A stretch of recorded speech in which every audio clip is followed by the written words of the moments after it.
And so he said, well, we want you to go home, get some help. We had a problem with another lady that was similar. I said, okay. And he said, you know, did you pour the paint in the washing machine? And I said, no. He knew I did it. But anyway, I told him no. That I don't know what you're talking about. Look at that guy with the guitar right there. Anyway, I also called a black guy on the street that was kind of like a security guy outside of this topless bar. He used to laugh all night long. He was like a security man, a doorman. He would laugh all night long. After about a month of him laughing all night long, I finally went on the sidewalk and I said, would you shut up? And he got attitude with me, so I called him the N-word, which I shouldn't have, and then he called me a faggot. Okay? I felt bad about that. I lost my temper.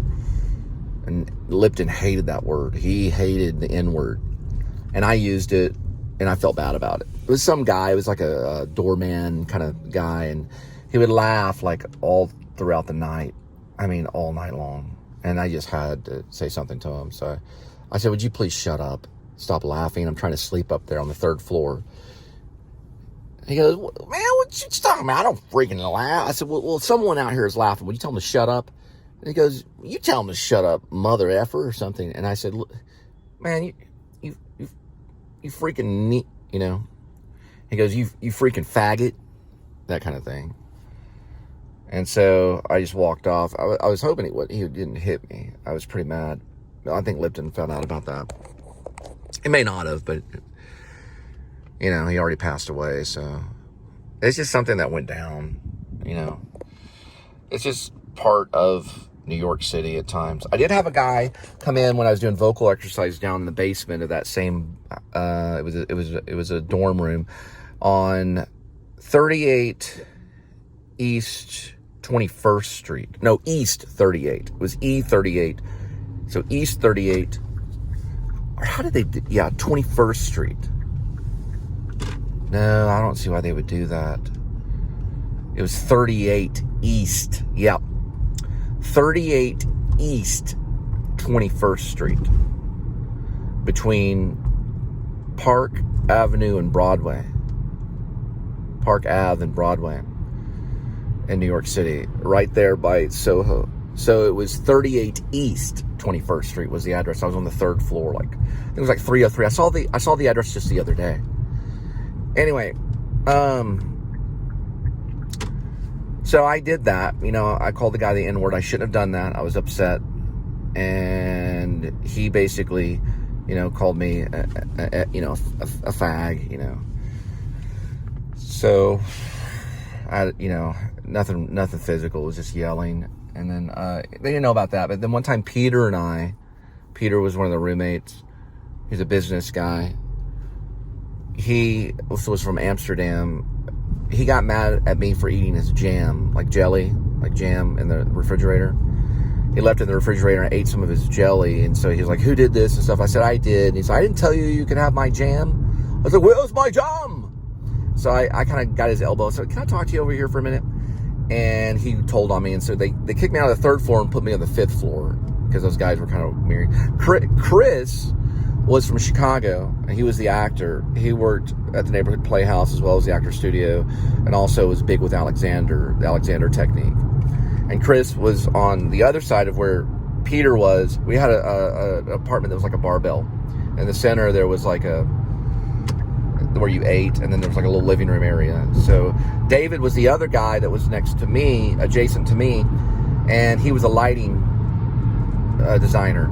And then in my same room, Blake Staples, who was 2nd year Actor Studio, it was 2nd year, he was my roommate, and he ended up leaving and going back to Tennessee. So he left and went back to Tennessee and missed out on September 1st of 2001. He missed out on September 11th. He missed out on September 11th. 2001. He left right before that. I helped him get his luggage. He also went off to Hollywood and became a stuntman. And he bought me a slice of pizza too, nearby there. We all lived 38 East 21st Street. I believe the zip code is 10010. It's right there, right down the road from NYU. from New York University. Right off Broadway, right with their Broadway. They were doing like the Broadway stuff right down the road. Pretty crazy. There's the man with the hat.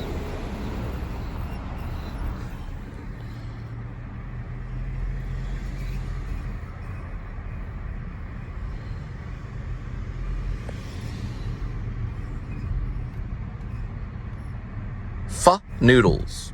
Now a lot of people will call it pho noodles or pho or pho, but it's pho. I asked a Vietnamese person how it's really pronounced. It's pho, as in pho noodles. It's got a weird looking O on it. I'll show it to you in a minute.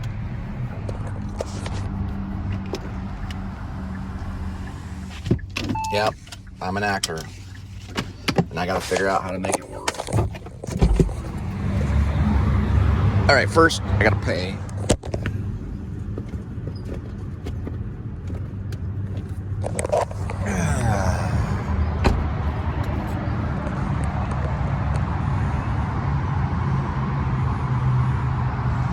This is the one by Angela Mia.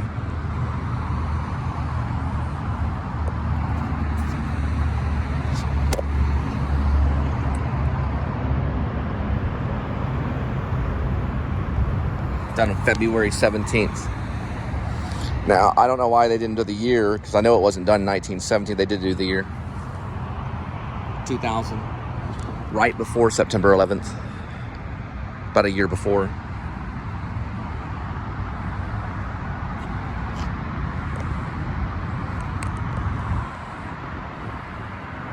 Angela Mia did it.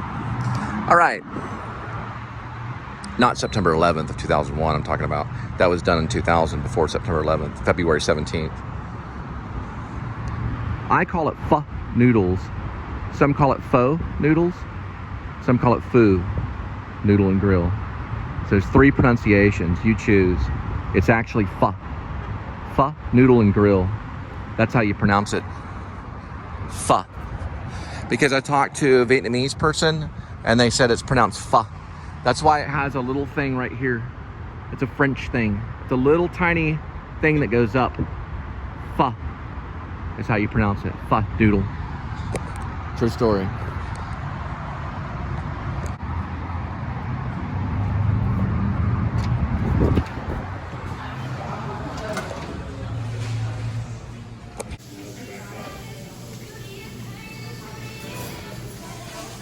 What movie is that?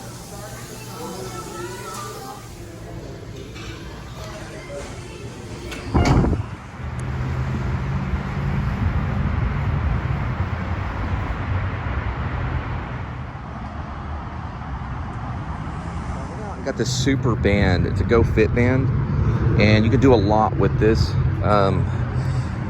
Probably gonna start doing some certain things, and I'll show you.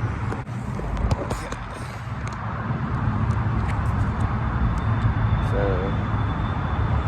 here we go on this.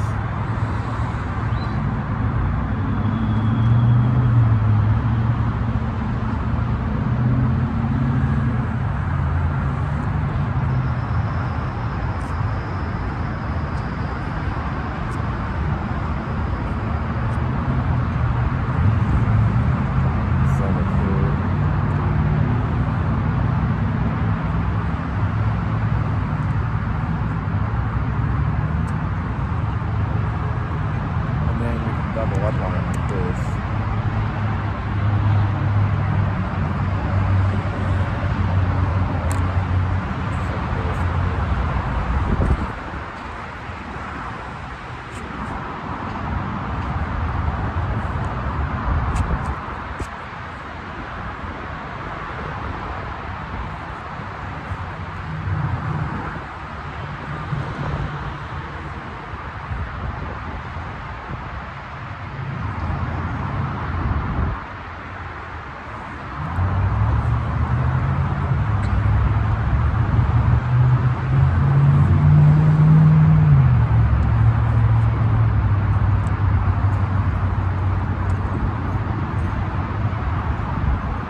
and you can travel with it too.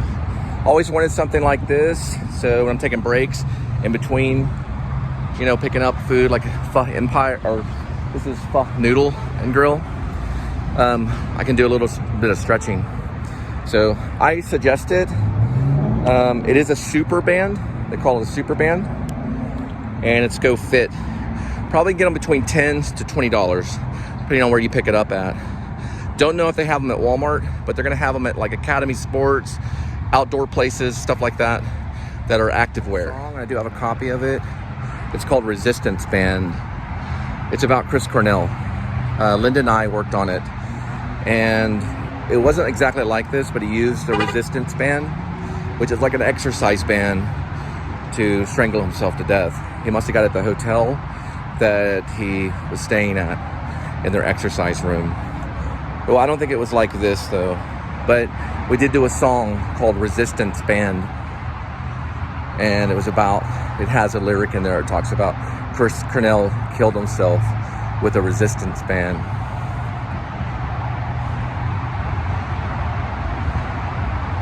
Because of me.